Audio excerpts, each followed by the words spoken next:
Hey friends, so I just wanted to talk to you guys real quick about the topics that I wanted to bring up last night. There's three of them. One is called an introject. One is about why people don't do better in spite of observing others and presumably being able to learn from people doing a better job, and fighting for connection. So I share all of this in the spirit of encouraging forgiveness and hopefully making it easier to do so if anyone finds they still need to do that. So an introject is a voice that we have internalized from our childhood, to put it really simply.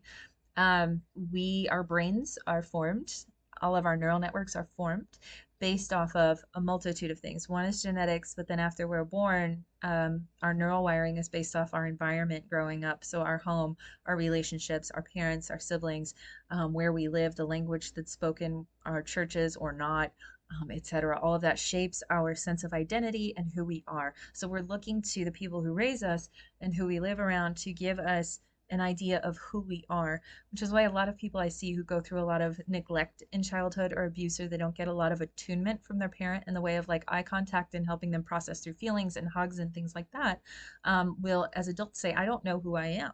And it's because they weren't given the attunement with other human beings they needed to figure out who they were. So if our context of who we are was formed within a family, where we were told we were defective in some kind of way, we are going to have an internal voice now that was formed in our neural networks by the people outside of us saying, I am defective. I am defective. And that's because that's the messaging that you received. It literally became neural wiring within your brain.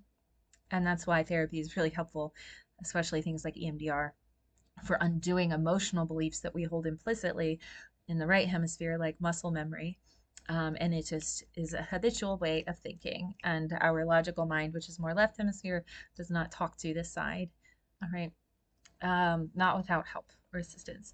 So I don't know if this is going to be the right way, but basically, so you can see, oh boy, there's glare. Um, I'll try to turn this around if it's backwards.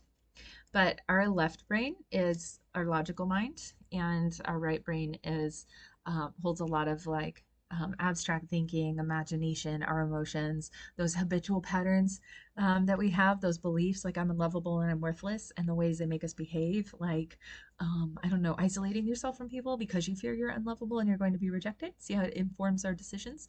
Those aren't logical choices; those are emotional decisions. And so this is similar to why if you have somebody um, who was not a good parent, it's very likely because they did not have a good parent. Because again, learning how to be a parent is formed from how your parents raised you. That becomes implicit behavioral, emotional, neural wiring. It's not a logical process. So a person can use their executive function to observe other people, but when they're emotionally activated, they're going to revert to the implicit behavioral foundation that was laid long, long, long ago in their childhood. They're not going to revert to what their adult mind knows and has observed.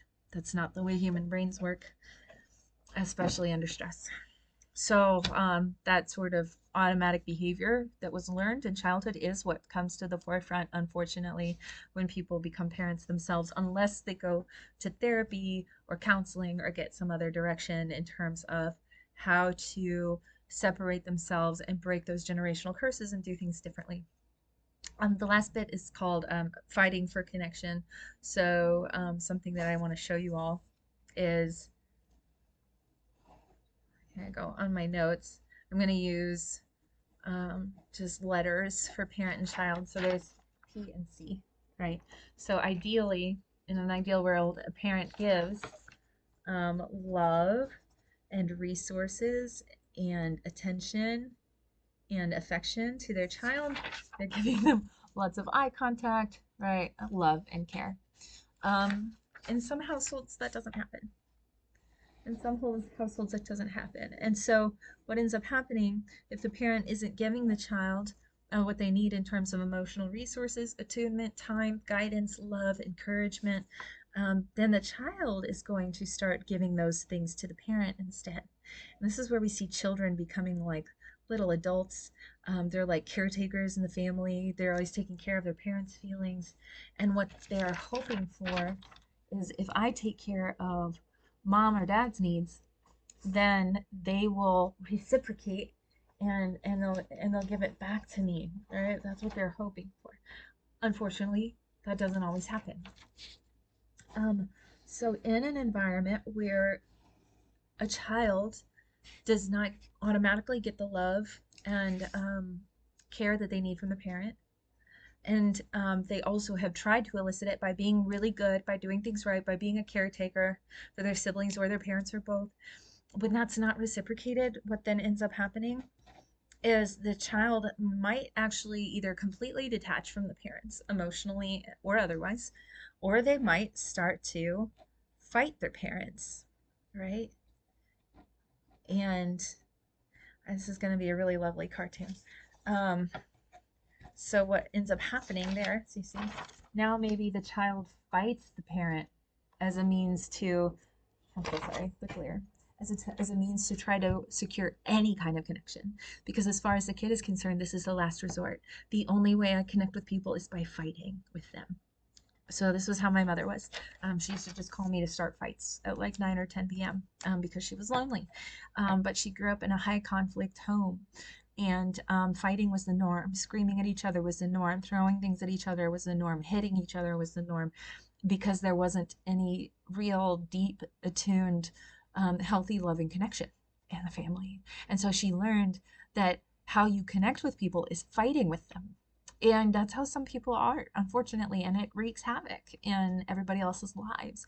But some people, they'll start fights out of seemingly nowhere because they ended up learning that's the only way to elicit connection with other people very early in life, quite often.